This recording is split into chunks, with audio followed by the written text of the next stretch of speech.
하나님의 말씀 레위기 26장 1절에서 13절의 말씀입니다.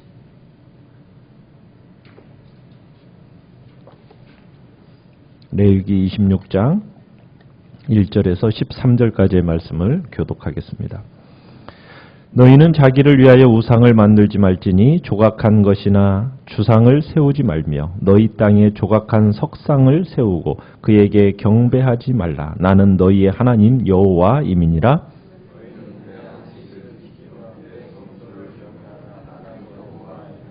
너희가 내 규례와 계명을 준행하면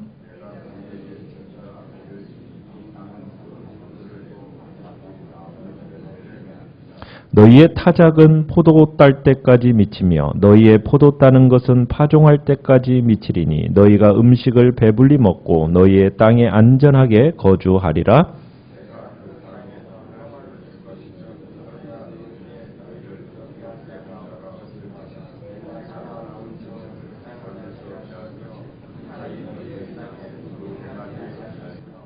너희의 원수들을 쫓으리니 그들이 너희 앞에서 칼에 엎드러질 것이라.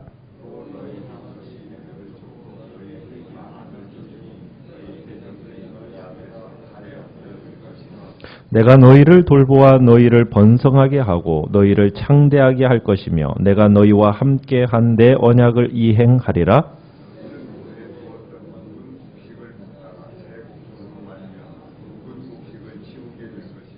내가 내 성막을 너희 중에 세우리니 내 마음이 너희를 싫어하지 아니할 것이며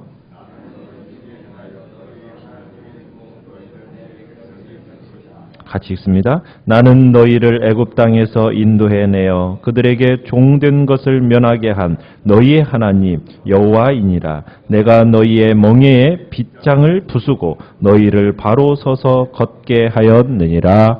아멘. 오늘 말씀의 제목은 언약의 순종에 따르는 보상이라는 제목으로 말씀을 나누고자 합니다. 우리가 레위기 말씀을 지금까지 보아오면서 다양한 이스라엘이 지켜야 할 다양한 규례에 대해서 우리가 보았고 제시되어지는 것을 보았습니다. 이제 막바지에 접어들면서 하나님께서 제시한 이 모든 규례들을 지키면은 그들에게 임할 하나님의 축복, 또 만약 지키지 않으면 그들에게 내려질 저주에 대하여서 나열하는 장면이 오늘 26장의 말씀입니다.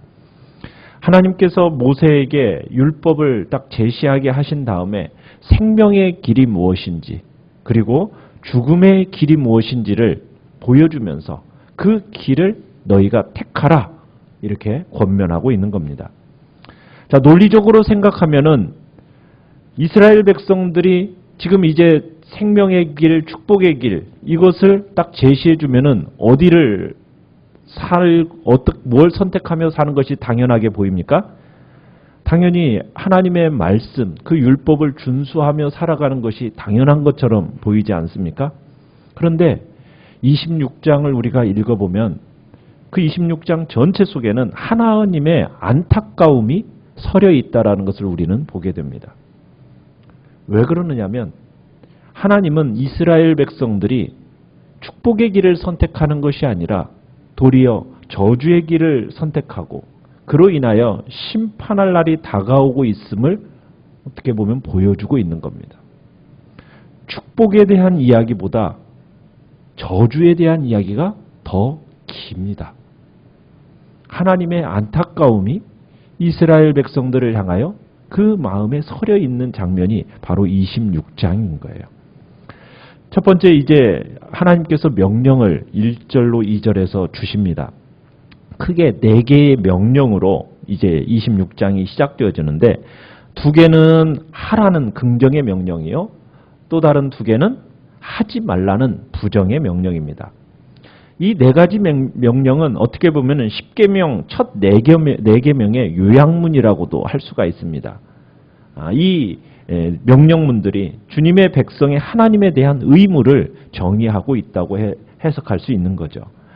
1절을 보시면은 무엇을 만들지 말라고 얘기합니까? 우상을 만들지 말라. 조각한 것, 신상을 조각하거나 또 주상, 돌기둥을 세워서도 안 된다. 이렇게 명령하고 있습니다. 우상이라는 것은 이방신들을 뜻하는 헛된 것이라는 얘기입니다. 그것들은 아무리 숭배해봤자 삶과 신앙에 도움이 되지 않는 것이다. 조각한다라는 것은 뭘 조각하겠습니까? 신에 대한 모습, 신에 대한 이미지를 조각하는 겁니다. 그러니까 근동에 있는 사람들은 금속이나 나무나 때로는 진흙, 돌 등을 사용해가지고 그 신상을 조각을 했습니다. 이스라엘은 이런 조잡한 것들에 대해서 뭐 해서는 안 된다고요? 경배해서는 안 된다. 경배하지 말라. 절해서는 안 된다. 경배한다라는 것은 무슨 얘기예요? 숭배한다. 오직 절할 대상은 누구라고요? 오직 여호와 하나님 외에 아무도 없다. 여러분, 만든 사람이 능력이 있습니까? 만들어진 물건이 능력이 있습니까? 만든 사람이 더 능력이 있는 법 아니에요? 그렇지 않습니까? 그런데 사람은 어리석게도 뭐 하는 거예요? 자기가 만들어 놓고 그 만든 우상을 세워 놓고 거기에다가 뭐 하는 거예요? 자기를 구원해 달라고 그 앞에 절을 한다는 거예요. 그게 인간이라는 겁니다. 그러니까 우상 숭배라는 것은 논리적으로 앞뒤가 맞지 않는다라는 거죠. 아니 만든 자가 만들어 놓은 것을 향해서 엎드려 절하면서 자기를 구원해 달라고 얘기하는 것이 얼마나 논리적으로 맞지 않느냐는 거예요. 하나님은 질투하는 분이십니다. 우상 숭배 결코 용납하지 않으시고 우상 숭배할 말로 하나님께로부터 화를 자초하는 행위라는 것을 이제 말씀하고 있는 거죠. 2절에서는 두 가지 긍정하라는 명령이 나옵니다. 첫 번째는 뭡니까? 안식일을 지켜야 한다는 겁니다. 정해진 안식일을 지키라는 겁니다. 안식일은 매주 7일마다 찾아오는 안식일을 이야기하기도 하지만 지금까지 선포되어졌던 안식을 포함하고 있는 절기들이 있지 않습니까? 그 절기들에 대한 이 안식까지도 이야기하고 있는 겁니다. 그 속에는 안식년도 포함이 되어지고 희년도 포함이 되어지는 겁니다. 그러니까 안식년, 희년에 대해서 설명할 때마다 언급한 것처럼 이 안식일의 규례라는 것은 여러분 이스라엘 사람들이 가장 순종하기 어려워하는 율법 중에 하나가 이 안식의 규례입니다. 이스라엘 백성들이 이스라엘의 그 나라가 세워진 이래로 안식년이 지켜진 때가 있었다고 얘기했습니까? 희년이 지켜진 때가 있었나요? 없었어요. 인간은 하나님이 안식하라고 명령하시고 모든 것에 쉬라고 명령하지만 그것에 대해서 쉬지를 못해요. 일주일에 한 번씩 안식하라고 얘기하지만 그걸 쉰다라는 것은 믿음이 요구되는 거예요. 왜요? 뭐가 가장 크게 다가오는 겁니까? 경제적인 손실이, 표면적으로 경제적인 손실이 크게 와닿기 때문에 그래서 순종하기가 어려운 율법이 바로 이 안식인 겁니다.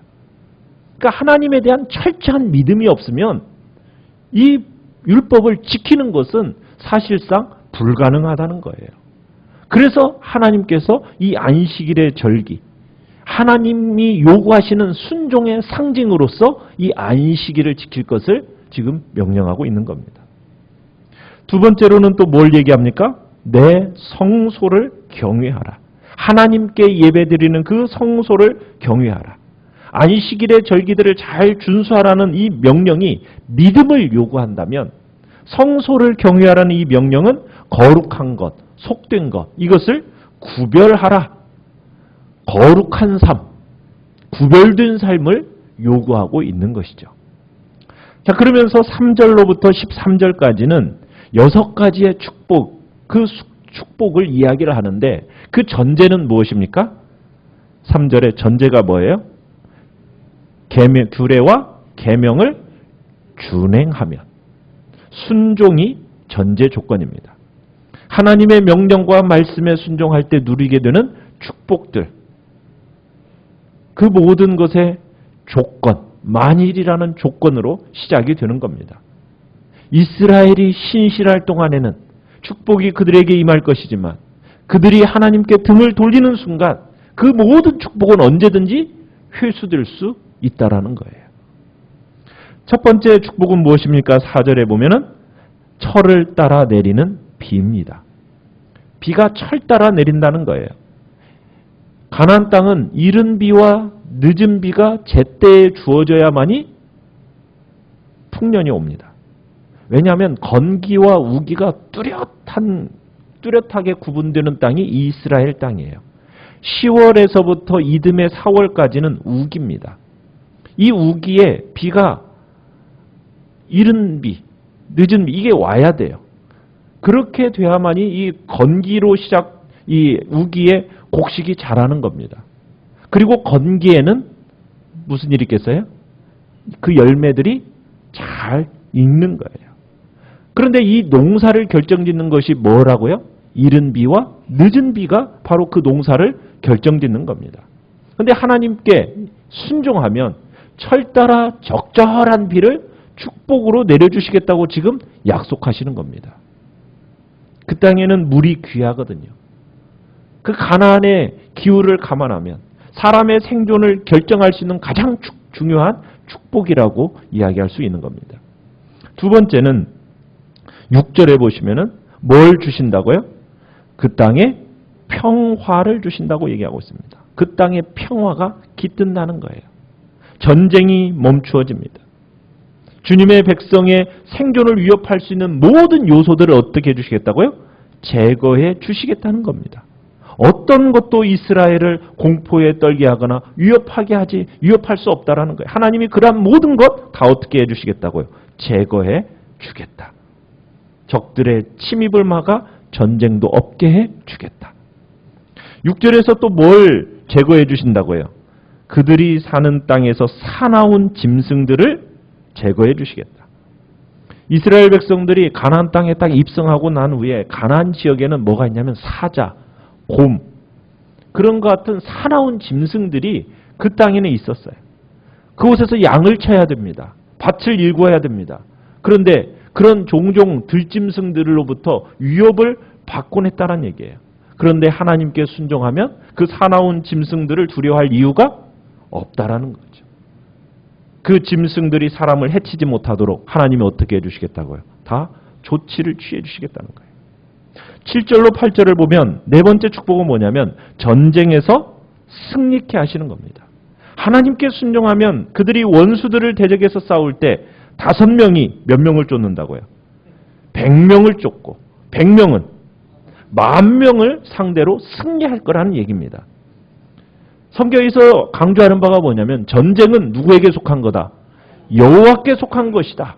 그 진리 끊임없이 선포되어지고 있고 만일 주님의 백성이 자신의 힘이 아니라 여호와 하나님의 능력을 빌어 싸운다면 그 대적들 어떻게 된다고요? 대항할 자가 아무도 없다는 얘기예요. 우리는 그 장면들을 이제 이후에 봅니다. 다윗의 용장들 중에 2명이서 적군 800명을 제거하는 장면도 나오고요. 혼자서 300명을 죽이는 사람도 나오고요. 기드온 전쟁 보십시오. 300명으로 몇 명을 쳐부숩니까? 13만 5천 명을 물리치기도 합니다.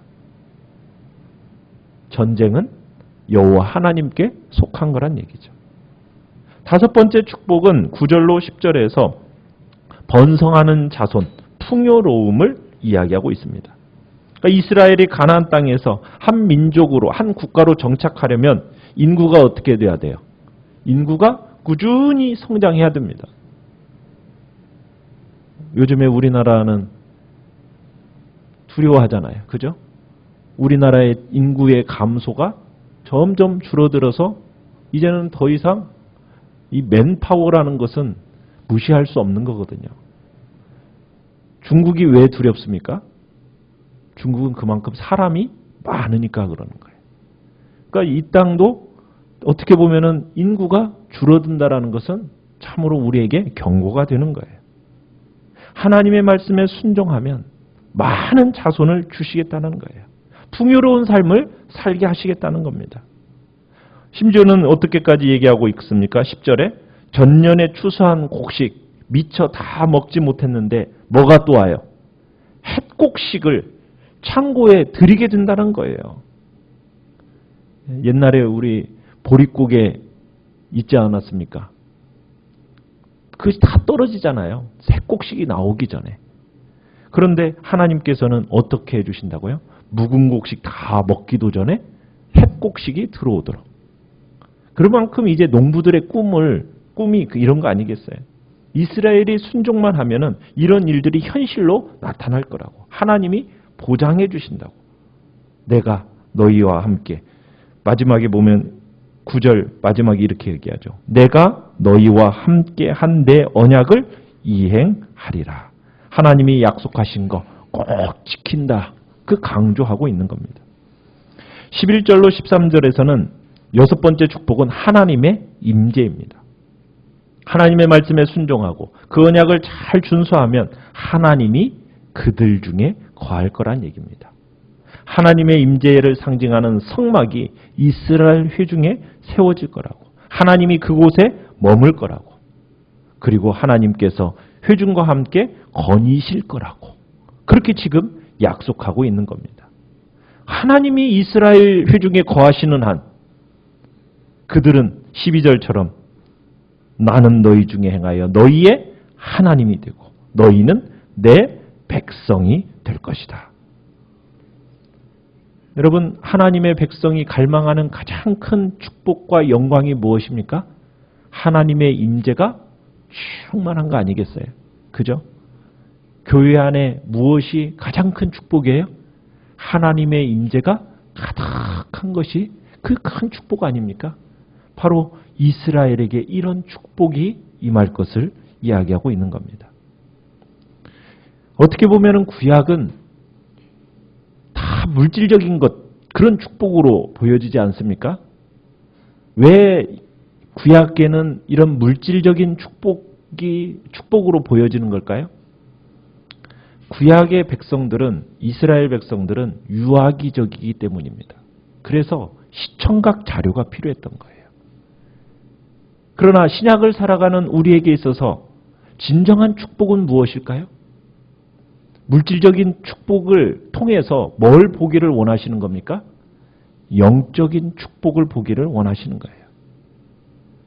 진정한 이 땅에서의 축복은 물질적인 축복, 그것도 뭐 당연한 것이겠지만 그러나 그것에만 우리가 초점을 맞추는 것이 아니라 영원하고 가치 있는 영적인 복에다가 우리의 마음을 둘 것을 이야기하고 있습니다.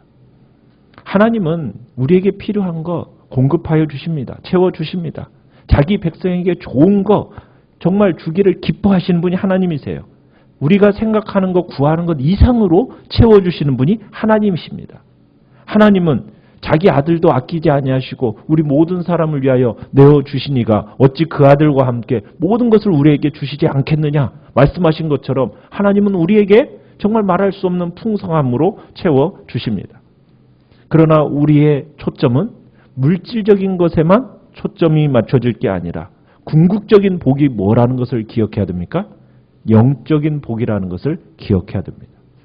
이 속에서 참으로 물질적인 축복이 뭐 무효가 된다는 얘기는 아닙니다. 그러나 우리가 바라봐야 할 그 복은 영적인 것을 향하여 가야 된다는 거예요. 신약을 살아가는 우리 애들에게 있어서 이 땅에서 물질적인 복이 충분히 받아들이지 못할 수도 있습니다. 영적인 복을 이 땅 가운데서 받아 누려서 그 물질적인 복이 지연될 수도 있어요.